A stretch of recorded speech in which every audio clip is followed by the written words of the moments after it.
ಕೇಂದ್ರ ಗೃಹ ಸಚಿವ ಅಮಿತ್ ಶಾ ರವರ ಹೇಳಿಕೆ ಖಂಡಿಸಿ ಇಂಡಿ ಪಟ್ಟಣದಲ್ಲಿ ದಲಿತ ಪರ ಸಂಘಟನೆಗಳಿಂದ ಪ್ರತಿಭಟನೆ. ಹೌದು ವೀಕ್ಷಕರೇ, ಪ್ರಗತಿಪರ ಚಿಂತಕರು ಹಾಗೂ ಡಾಕ್ಟರ್ BR ಅಂಬೇಡ್ಕರ್ ಅವರ ಅನುಯಾಯಿ ಬಳಗದ ವತಿಯಿಂದ ಸಂವಿಧಾನ ಶಿಲ್ಪಿ ಡಾಕ್ಟರ್ BR ಅಂಬೇಡ್ಕರ್ ಅವರ ಬಗ್ಗೆ ಹಗುರವಾಗಿ ಮಾತನಾಡಿದ ಕೇಂದ್ರ ಗೃಹ ಸಚಿವ ಅಮಿತ್ ಶಾ ಅವರ ಹೇಳಿಕೆ ಖಂಡಿಸಿ ವಿವಿಧ ಸಂಘಟನೆ ಪದಾಧಿಕಾರಿಗಳು ಶುಕ್ರವಾರರಂದು ಪಟ್ಟಣದ ಬಸವೇಶ್ವರ ವೃತ್ತದಲ್ಲಿ ಕೆಲಕಾಲ ರಸ್ತೆ ತಡೆದು ಪ್ರತಿಭಟನೆ ಮಾಡಿ ಶಾ ಅವರ ಭಾವಚಿತ್ರಕ್ಕೆ ಬೆಂಕಿ ಹಚ್ಚಿ ಘೋಷಣೆಗಳನ್ನು ಕೂಗಿ ಸಚಿವ ಸಂಪುಟದಿಂದ ವಜಾ ಮಾಡಬೇಕೆಂದು ಆಗ್ರಹಿಸಿದರು. ನಂತರ ಬಸವೇಶ್ವರ ಮಾರ್ಗವಾಗಿ ಮಿನಿ ವಿಧಾನಸೌಧಕ್ಕೆ ತೆರಳಿ ಉಪವಿಭಾಗಾಧಿಕಾರಿ ಅಬೀದ್ ಗದ್ದಾಳ್ ಅವರಿಗೆ ರಾಷ್ಟ್ರಪತಿಗಳಿಗೆ ಬರೆದ ಮನವಿ ಪತ್ರವನ್ನು ಸಲ್ಲಿಸಿದರು.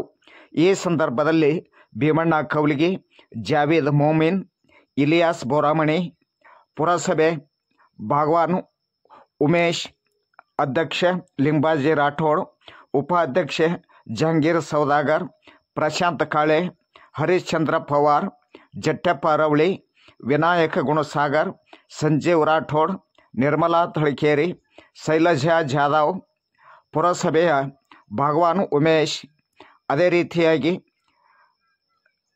ಸದಾಶಿವ ಪ್ಯಾಟಿ, ಭೀಮಾಶಂಕರ್ ಮೂರ್ಮನ್, ಅವಿನಾಶ್ ಬಗಲಿ, ರಂಜಾನ್ ವಾಲಿಕಾರ್, ಮಲ್ಲು ಮಡ್ಡಿಮನಿ, ಸತ್ತಾರ್ ಭಾಗವಾನ್, ಪ್ರೊಫೆಸರ್ ಮಾಡ್ಯಾಳ್, ರೈಜಿಸ್ ಅಸ್ಟೇಕರ್ ಸೇರಿದಂತೆ ನೂರಾರು ಜನರು ಈ ಸಂದರ್ಭದಲ್ಲಿ ಪಾಲ್ಗೊಂಡಿದ್ದರು. ಹಾಗಾದರೆ ವೀಕ್ಷಕರೇ, ಈ ಪ್ರತಿಭಟನೆಯು ಯಾವ ರೀತಿಯಾಗಿ ನೆರವೇರಿದೆ ಮತ್ತು ಅವರು ಏನು ಮಾತನಾಡಿದ್ದಾರೆ ನಾವು ನೀವೆಲ್ಲರೂ ಕೇಳೋಣ ಬನ್ನಿ.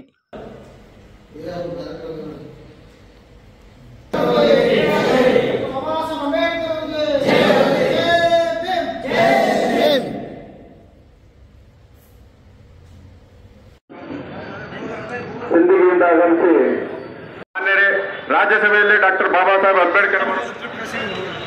ಅಂಬೇಡ್ಕರ್ ಅವರ ಬಗ್ಗೆ ಅವಮಾನಕರ ಹೇಳಿಕೆ ನೀಡಿರುವ ಗೃಹ ಸಚಿವ ಅಮಿತ್ ಶಾ ಅವರು ಈ ಕೂಡಲೇ ಕ್ಷಮೆ ಯಾಚಿಸಬೇಕು. ಡಾಕ್ಟರ್ ಬಾಬಾ ಸಾಹೇಬ್ ಅಂಬೇಡ್ಕರ್ ಅವರಿಗೆ ಅವಮಾನ ಮಾಡುವುದನ್ನು ಈ ದೇಶ ಸಹಿಸುವುದಿಲ್ಲ. ಸಂವಿಧಾನ ಶಿಲ್ಪಿ ಡಾಕ್ಟರ್ ಬಾಬಾ ಸಾಹೇಬ್ ಅಂಬೇಡ್ಕರ್ ದೇಶಕ್ಕೆ ಹೊಸ ದಿಕ್ಕು ತೋರಿಸಿದವರು. ಅಂಬೇಡ್ಕರ್ ಅವರಿಗೆ ಅಥವಾ ಅವರ ರಚಿಸಿರುವ ಸಂವಿಧಾನಕ್ಕೆ ಅವಮಾನ ಮಾಡಿದವರಿಗೆ ದಯಮಾಡಿ ಈ ದೇಶದೊಳಗ ಏನು ಸಂವಿಧಾನದ ಅಡಿಯೊಳಗೆ ನಾವು ಜೀವನ ಮಾಡೋಣ ಅಂತ ಕೇಳ್ಕೊಂಡಿಸಿದ್ರೆ ನಾನು ಎರಡು ಮಾತು ಮುಗಿಸ್ತೀನಿ. ಜೈ ಭೀಮ್, ಜೈ ಪ್ರಭುತ್ವ ಭಾರತ. ಕಾಲು ಬಿದ್ದು ನಾನು ಏನೋ ಅರ್ಥ ಇಲ್ಲ, ಅದೊಂದು ಕಾಲು ಇದೆ. ಮೊದಲ ಕಾಲು ಬಿದ್ದೇ ಚಾಲು ಮಾಡಿಬಿಡ್ತಾರೆ ಅವ್ರು, ಜಲ್ಲಿನಂತೆ ಕೆಳಗಿನಂತೆ ಚಾಲು ಮಾಡಿಬಿಡ್ತಾರೆ.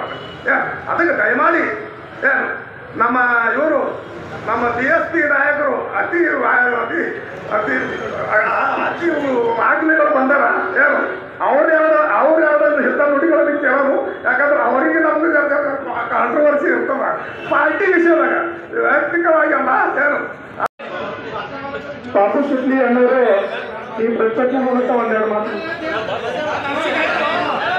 KC ಸಾಹೇಬ್ರ ಮುಖಾಂತರ ರಾಷ್ಟ್ರಪತಿಗಳಿಗೆ ಮನವಿ ಕೊಡಲಿಕ್ಕೆ ಬಂದಿದ್ರೆ ಎಲ್ಲರಿಗೂ ಭೀಮ ಸ್ವಾಗತವನ್ನ ಹೇಳಲಿಕ್ಕೆ ಇಷ್ಟಪಡ್ತೀನಿ.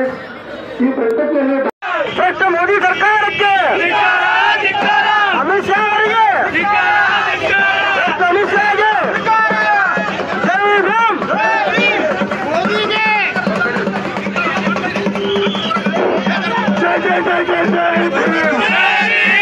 ಪಾಲ್ಗೊಂಡಿರ್ತಕ್ಕಂಥ ಎಲ್ಲ ಸಂಘಟನೆಗಳು ಏನು ಮನುವಾದಿ ಕೇಂದ್ರ ಸಚಿವನಾಗಿರ್ತಕ್ಕಂಥ ಅಮಿತ್ ಶಾ ಪ್ರತಿಕ್ರಿಯೆಯನ್ನ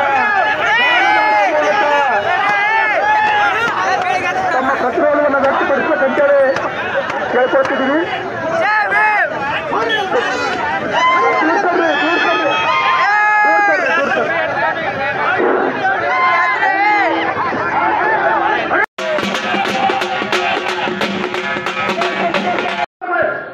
ಎಲ್ಲ ಮಹಿಳೆಯರಿಗೋಸ್ಕರ, ಕೇವಲ ದಲಿತ ಮಹಿಳೆಯರಿಗೋಸ್ಕರ ಅಲ್ಲ, ಇಡೀ ಈ ದೇಶದ ಎಲ್ಲ ಮಹಿಳೆಯರಿಗೋಸ್ಕರ ಅವತ್ತಿನ ದಿನನೇ ಹಿಂದೂ ಕೋಡ್ ಮುಂದೆ ನಾವು ಪಾಸ್ ಮಾಡೋದಿಲ್ಲ ಅಂದ್ರೆ ಅವತ್ತಿನ ದಿನದಲ್ಲಿ ಅವರು ತಮ್ಮ ಕಾನೂನು ಮಂತ್ರಿಗೆ ರಾಜೀನಾಮೆ ಕೊಟ್ಟು ಬಿಟ್ರು. ಏನು ಅವರು ತಮ್ಮ ಸ್ವಾತಂತ್ರ್ಯದಲ್ಲಿ ದಯಮಾಡಿ ಆ ರಕ್ತದ ವಂಶದವರು ಇದ್ದವರು ಏನು ಯಾವುದೋ ಒಂದು ಆಸೆಗೆ ನನಗೆ ಅಲ್ಲಿ ಅಧಿಕಾರ ಸಿಗುತ್ತಲ್ಲ, ನಾನು ಹೋಗಬೇಕು, ದಯಮಾಡಿ ಈ ತಪ್ಪು ದಾರಿಗೆ ಬುದ್ಧಿವಂತರು ನಮ್ಮ ಯುವಕರಿಗೆ ದಾರಿ ತಪ್ಪಿಸ್ಲಿಕ್ಕೆ ಹೋಗ್ಬೇಡ್ರಿ. ಯಾಕಂದ್ರೆ ಅದು ಮಾರಕ ಅದ, ಈ ದೇಶಕ್ಕೆ ಅದು ಏನದಲ್ಲ ಅದು ಮಾರಕದ. ಅವ್ರು ಏನು ಪುಸ್ತಕದಲ್ಲಿ ಅವರಿಬ್ರು ಈ ದೇಶಕ್ಕೆ ಮಾರ್ಗದರ. ದಯಮಾಡಿ ನಾ ಏನ್ ಹೇಳ್ತೀನಿ, ಅವ ಏನ್ ಹೇಳೇನಪ್ಪ ಅಂದ್ರ ದೇವ್ರ ಹೆಸರು ತಗೊಂಡಿದ್ರ ಬಾಬಾ ಸಾಹೇಬ್ ಎಷ್ಟು ಸಲ ನೀವು ತಗೋತಿರಲ್ಲ ಹೆಸರ, ಅಟ್ ದೇವ್ರ ಹೆಸರು ತಗೊಂಡಿದ್ರ ಏಳು ಜನ್ಮ ನಿಮಗೆ ಪುಣ್ಯ ಸಿಕ್ಕಿದ್ದು ದೇವರ. ನಾ ಏನ್ ಹೇಳಿಕೆ ಇಷ್ಟಪಡ್ತೀನಿ, ನೀವು ದೇವ್ರ ಹೆಸರೇ ತೋರಿ, ನೀವು ಸ್ವರ್ಗಕ್ಕೆ ಹೋರಿ, ನಿಮ್ಗೆ 7 ಜನ್ಮದ ಇದು ಸಿಗ್ಲಿ. ನಾವು ಬೇಡಲ್ಲ, ನಮಗ ಈ ಭೂಮಿನೇ ಸ್ವರ್ಗದ, ಇದನ್ನೇ ನಾವು ಸ್ವರ್ಗ ಮಾಡಕ್ಕೆ ನಾವು ಈ ಭೂಮಿನ ಸ್ವರ್ಗ ಮಾಡಕ್ಕೆ ನಿಂತಿದ್ದೆವು. ನಾವು ಸ್ವರ್ಗ ನರಕದಾಗ ನಮ್ಮ ನಂಬಿಕೆಗಳಿಲ್ಲ. ನಾವು ಈ ಭೂಮಿನ ಸ್ವರ್ಗ ಮಾಡಕ್ಕೆ ನಿಂತವ್ರು ನಾವು. ನೀವು ಅಲ್ಲಿ ಹೋರಿ, ಯಾಕೆ ನೀವು ಎಲ್ಲಿ ಹೊಟ್ಟಿರಿ ಅಲ್ಲಿ ನಾವು ದಯಮಾಡಿ ಬರಲ್ಲ. ಯಾಕಂದ್ರ ನೀವು ಮತ್ತ ಅಲ್ಲಿ ಏನ್ ಮಾಡೋರಪ್ಪ ಅಂದ್ರೆ ಹಿಂದೂ ಮುಸ್ಲಿಮ ಏನು ಮತ್ತ ಇದೇನು ಕುರಾನ ಇವ ತಂದ್ಬಿಡೋರು ಅಲ್ಲಿ ಆದ್ರೂ ನೀವು. ಯಾಕಂದ್ರೆ ಅಲ್ಲೇನು ಒಂದು ವೇದ ಪುರಾಣದಾಗ ಏನ್ ಹೇಳ್ತಾರಪ್ಪ ಅಂದ್ರ, ಈಗ ಅಮಿತ್ ಶಾ ಏನ್ ಹೇಳಲ್ಲ ನಮಗ ನರಕ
ನಾವು ಈ ಜಾತಿವಾದಿಗಳ ಸೇವಕರಲ್ಲ, ಈ ದೇಶವನ್ನು ಕಟ್ಟಿ ಬೆಳೆಸಿದಂತ ಮೂಲ ನಿವಾಸಿಗಳು, ಈ ಭಾರತ ದೇಶದ ವಾರಸುದಾರರು ಎಂಬ ಮಹಾಮಾತನ್ನು ಹೇಳಿದಂತ ಡಾಕ್ಟರ್ ಬಾಬಾ ಸಾಹೇಬ್ ಅಂಬೇಡ್ಕರ್ ಅವರನ್ನು ಈ ಸಂದರ್ಭದಲ್ಲಿ ಸ್ಮರಿಸಿಕೊಳ್ಳುತ್ತಾ,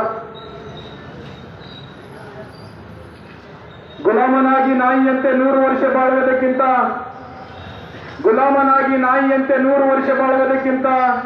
ಹುಲಿಯಾಗಿ ರಾಜನಿಗೆ ಒಂದೇ ದಿನ ಬಾಳು ಎಂದು ಹೇಳಿದಂತ ಸಂತ ಮಾಂತ ಕನ್ನಡದ ಕಂದ ಬ್ರಿಟಿಷರ ಗಂಡ ಅದರ ಟಿಪ್ಪು ಸುಲ್ತಾನ್ ಅವರು ಕೂಡ ಸಂದರ್ಭದಲ್ಲಿ ಸ್ಮರಿಸಿಕೊಳ್ಳುತ್ತಾ, ಅದೇ ತೆರನಾಗಿ ಸಾಮಾಜಿಕ ಪರಿವರ್ತನೆ ಚಳವಳಿಯಲ್ಲ ಎಲ್ಲ ಮಹಾಪುರುಷರನ್ನು ಕೂಡ ನನ್ನ ಮನದಲ್ಲಿ ಸ್ಮರಿಸಿಕೊಳ್ಳುತ್ತಾ,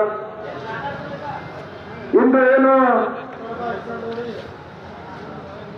ಸಂಘ ಪರಿವಾರದ ಮೂಲದಿಂದ ಬಂದಂತ ವಿದೇಶಿಯ ರಕ್ತ, ಈ ಭಾರತ ದೇಶದ DNA ಅಲ್ಲದಂತ ಒಂದು ಜೀವಿ ಡಾಕ್ಟರ್ ಬಾಬಾ ಸಾಹೇಬ್ ಅಂಬೇಡ್ಕರ್ ಅವರನ್ನು ಅವಹೇಳನಕರಾಗಿ ರಾಜ್ಯಸಭೆಯಲ್ಲಿ ನಿಂದಿಸಿದ್ದು, ಇದು ಇಡೀ ಭಾರತ ದೇಶವನ್ನೇ ತಲೆ ತಗ್ಗಿಸುವಂತ ಕೆಲಸ ಮಾಡಿದ್ದಾರೆ. ಇವತ್ತು ಈಗ ತಾನೇ ನಮ್ಮ ನಾಯಕರಾದಂತ ಪ್ರಶಾಂತ್ ಕಾಳೆ ಅವರು ಮಾತನಾಡ್ತಾ ಇದ್ರು, ಫ್ಯಾಷನ್ ನಾವು ಮಾಡ್ಕೊಂಡಿಲ್ಲ, ಫ್ಯಾಷನ್ ಮಾಡ್ಕೊಂಡಿದ್ದು ನೀವು ಅಂತೇಳಿ. ಯಾಕೆಂದ್ರೆ ನೀವು ಅಧಿಕಾರವನ್ನು ತಗೊಳ್ಳೋ ಮುತ್ತಾಗ ಡಾಕ್ಟರ್ ಬಾಬಾ ಸಾಹೇಬ್ ಅಂಬೇಡ್ಕರ್ ಅವರಿಗೆ ಆ ಸಂವಿಧಾನಕ್ಕೆ ತಲೆಬಾಗಿ ಏನು ಸತ್ತು ಬಹಳ ನಯ ವಿನಯದಿಂದ ಭಯ ಭಕ್ತಿಯಿಂದ ನಾವು ಸಂವಿಧಾನವನ್ನು ಪರಿಪಾಲನೆ ಮಾಡ್ತೀವಿ ಅನ್ನುವ ಒಂದು ನಿಟ್ಟಿನಲ್ಲಿ ಆ ರೀತಿ ನಾಟಕೀಯನ್ನು ಮಾಡಿ ನೀವು ಏನು ಸಂಸತ್ ಪ್ರವೇಶ ಮಾಡ್ತೀರಿ, ಅದು ನಿಮಗೆ ಒಂದು ಫ್ಯಾಷನ್ ಆಗಿದೆ. ಫ್ಯಾಷನ್ ಯಾರಿಗೂ ಕೂಡ ಈ ಭಾರತೀಯ ಮೂಲ ನಿವಾಸಿಗಳಿಗೆ ಡಾಕ್ಟರ್ ಬಾಬಾ ಸಾಹೇಬ್ ಅಂಬೇಡ್ಕರ್ ಅವರು ವ್ಯಸನ ಆಗಿಲ್ಲ, ಪ್ಯಾಷನ್ ಆಗಿಲ್ಲ. ಡಾಕ್ಟರ್ ಬಾಬಾ ಸಾಹೇಬ್ ಅಂಬೇಡ್ಕರ್ ಅವರು ನಮಗೆ ಸ್ಮರಣೆ ಆಗಿದ್ದಾರೆ. ಸ್ಮರಣೆ ಈ ಭಾರತ ದೇಶದಲ್ಲಿ ಅಂದ್ರೆ ಭಾರತ ದೇಶದ ಮಣ್ಣಿಗೆ ಹುಟ್ಟಿದವರು, ಈ ಭಾರತ ದೇಶದ ರಕ್ತ ಕುಟ್ಟಿದವರು, ಈ ಭಾರತೀಯರಿಗೆ ಡಾಕ್ಟರ್ ಬಾಬಾ ಸಾಹೇಬ್ ಯಾವತ್ತೂ ಕೂಡ ವ್ಯಸನ ಅಲ್ಲ, ಯಾವತ್ತೂ ಕೂಡ ಫ್ಯಾಷನ್ ಅಲ್ಲ. ಇವರೆಲ್ಲರಿಗೂ ಕೂಡ ಡಾಕ್ಟರ್ ಬಾಬಾ ಸಾಹೇಬ್ ಅಂಬೇಡ್ಕರ್ ಅವರೆಲ್ಲ ನಮ್ಗೆಲ್ಲರಿಗೂ ಕೂಡ ಒಂದು ಸ್ಮರಣೆ ಆಗಿದ್ದಾರೆ ಅನ್ನೋದು ನಾವು ಇವತ್ತು ನೆನೆಸ್ಕೋಬೇಕಾಗುತ್ತೆ. ಯಾಕೆಂದ್ರೆ ಡಾಕ್ಟರ್ ಬಾಬಾ ಸಾಹೇಬ್ ಅಂಬೇಡ್ಕರ್ ಅವರು ಈ ಭಾರತ ದೇಶದಲ್ಲಿ ಹುಟ್ಟದೇ ಇದ್ರೆ, ಡಾಕ್ಟರ್ ಬಾಬಾ ಸಾಹೇಬ್ ಅಂಬೇಡ್ಕರ್ ಅವರು ಈ ಭಾರತ ದೇಶದಲ್ಲಿ ಜನಿಸದೇ ಇದ್ರೆ ಇವತ್ತು ನಾವು ನೀವೆಲ್ಲರೂ ಕೂಡ ಯಾರು ಮನುಷ್ಯರ ತರ ಬದುಕಲಿಕ್ಕೆ ಅವಕಾಶ ಇರಲಿಲ್ಲ. ಡಾಕ್ಟರ್ ಬಾಬಾ ಸಾಹೇಬ್ ಅಂಬೇಡ್ಕರ್ ಅವರು ಕೇವಲ ಒಂದೇ ಜಾತಿ ಒಂದೇ ಧರ್ಮಕ್ಕೆ ಸೀಮಿತವಾಗಿ, ಒಂದೇ ಸಮುದಾಯಕ್ಕೆ ಸೀಮಿತವಾಗಿ ಅವ್ರು ಯಾವುದೇ ಸಂವಿಧಾನವನ್ನು ರಚನೆ ಮಾಡಿಲ್ಲ. ನಾಲಾಯಕರೇ, ಇವತ್ತು ನೀವು ಅರ್ಥ ಮಾಡ್ಕೋಬೇಕು ಬಾಬಾ ಸಾಹೇಬ್ರ ಬಗ್ಗೆ ಹಗುರವಾಗಿ ಮಾತನಾಡುವವರು. ಡಾಕ್ಟರ್ ಬಾಬಾ ಸಾಹೇಬ್ ಅಂಬೇಡ್ಕರ್ ಅವರು ಈ ಭಾರತ ದೇಶದಲ್ಲಿರುವಂತಹ ನಿರ್ಜೀವ ಮತ್ತು ಸಜೀವ ವಸ್ತುಗಳಿಗಾಗಿ ಇವತ್ತು ಅವರು ಸಂವಿಧಾನವನ್ನು ಬರೆದಿದ್ದಾರೆ. ಇವತ್ತೇನಾದ್ರೂ ಡಾಕ್ಟರ್ ಬಾಬಾ ಸಾಹೇಬ್ ಅಂಬೇಡ್ಕರ್ ಅವರು ಸಂವಿಧಾನ ಬರೀದೇ ಇದ್ರೆ ಮಿಸ್ಟರ್ ಅಮಿತ್ ಶಾ ನೀನು ನಿಮ್ಮ ಅಪ್ಪಗೆ ಹುಟ್ಟಿಯೋ ಇಲ್ಲೋ ಅನ್ನೋದು ಕೂಡ ಪ್ರೂವ್ ಮಾಡಲಿಕ್ಕೆ ತೋರಿಸ್ಲಿಕ್ಕಾಗ್ತಿರ್ಲಿಲ್ಲ. ನೀನು ನಿಮ್ಮ ಅಪ್ಪ ಹುಟ್ಟಿಯೋ ಇಲ್ಲ ಅನ್ನೋದು ಕೂಡ ಪ್ರೂವ್ ಮಾಡಕ್ ತೋರಿಸ್ಲಿಕ್ಕಾಗ್ತಿರ್ಲಿಲ್ಲ. ಕಾರಣ ಏನಪ್ಪಾ ಅಂತಂದ್ರೆ ನಾಯನ ಸುಳ್ಳು ಹೇಳಕ್ಕಿಲ್ರಿ. ಅವ್ನು LC ಮಾರ್ಕ್ಸ್ ಕಾರ್ಡ್ ತಗೊಂಡ್ ನೋಡ್ರಿ, ಯಾರ ಸಂವಿಧಾನದ ಅಡಿಯಲ್ಲಿ LC ಮಾರ್ಕ್ಸ್ ಕಾರ್ಡ್ ನಿರ್ಮಾಣ ಆಗ್ಯದ, ಯಾರ ಸಂವಿಧಾನದ ಅಡಿಯಲ್ಲಿ ಅವನ ಹೆಸರು ಹಚ್ಕೋತಾರ, ಯಾರ ಸಂವಿಧಾನದ ಅಡಿಯಲ್ಲಿ ಅವನಿಗೆ ಸರ್ಟಿಫಿಕೇಟ್ ಕೊಡ್ತಾರ ಅನ್ನೋದು ಒಂದು ಅರ್ಥ ಮಾಡ್ಕೊಳ್ಳಿ. ಅವನ ಹೆಸರಾಗಲ್ಲ ಅವ್ರ ಅಪ್ಪನ ಹೆಸರು ಬರ್ತದಿಲ್ರಿ, ಏನ್ ಬ್ಯಾರೆದವ್ರ ಯಾವ್ದಾರೆ ಬರ್ತದ?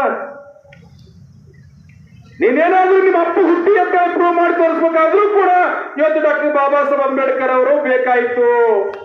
ಡಾಕ್ಟರ್ ಅಂಬೇಡ್ಕರ್ ಅವರ ಸಂವಿಧಾನ ಬೇಕಾಯಿತು.